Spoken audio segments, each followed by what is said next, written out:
Hello every one, ഞങ്ങൾ ഇന്ന് പോകാൻ പോകുന്നത് ദുബായ് വാട്ടർ ഫ്രണ്ട് ഫിഷ് മാർക്കറ്റിലാണ്. ഞാൻ നാട്ടിൽ നിന്ന് വന്നിട്ട് കുറച്ച് ദിവസമായി. ദെൻ ആ ബാസ്ക്കറ്റ് എന്തിനാണെന്നറിയോ? അത് ലാസ്റ്റ് നിങ്ങൾക്ക് കാണാം. അങ്ങനെ നേരെ ഫിഷ് മാർക്കറ്റിലെത്തി. ഫിഷ് മാർക്കറ്റിലെത്തിയ ഉടനെ എൻ്റെ ഉള്ളിനുള്ളിൽ ഉള്ള മീൻ വിദഗ്ധ ഉയർത്തെഴുന്നേക്കും. കാരണം പച്ചയാണോ മീൻ, പഴുത്തതാണോ, ഫ്രഷാണോ എന്നൊക്കെ നോക്കണമല്ലോ. കാരണം അല്ലെങ്കിൽ വീട്ടിൽ കൊണ്ടുപോയി ചീഞ്ഞെളിഞ്ഞ മീനാണെങ്കിലോ. അങ്ങനെ അതിനുശേഷം ദാണ്ട് ഈ ഒരു മീൻ കേരച്ചൂരയാണ്. ഇതിന് ഞാൻ നിന്ന് വില പേശി എന്തൊക്കെ അദ്ദേഹത്തിൻ്റെ അടുത്ത് പറഞ്ഞിട്ടും അദ്ദേഹം എനിക്ക് ഞാൻ പറഞ്ഞ പൈസയ്ക്ക് തരാത്തതുകൊണ്ട് ഞാൻ അതിൽ നിന്ന് പിന്മാറി വളരെയധികം വിഷമിച്ച് നേരെ വന്നു. അയില മേടിച്ചു.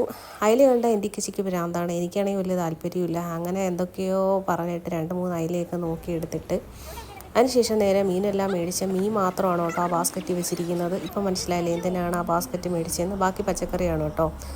ഈ വണ്ടി പ്രാന്തന്മാരെന്ന് ഞാൻ പറഞ്ഞു കേട്ടിട്ടുള്ളൂ. ഫിഷ് മാർക്കറ്റിൽ പോകാനാണ് ഈ വണ്ടി തന്നെ വാങ്ങിയത്, എന്നിട്ട് ഇപ്പം മീൻ കയറ്റാൻ പറ്റത്തില്ലെന്ന്.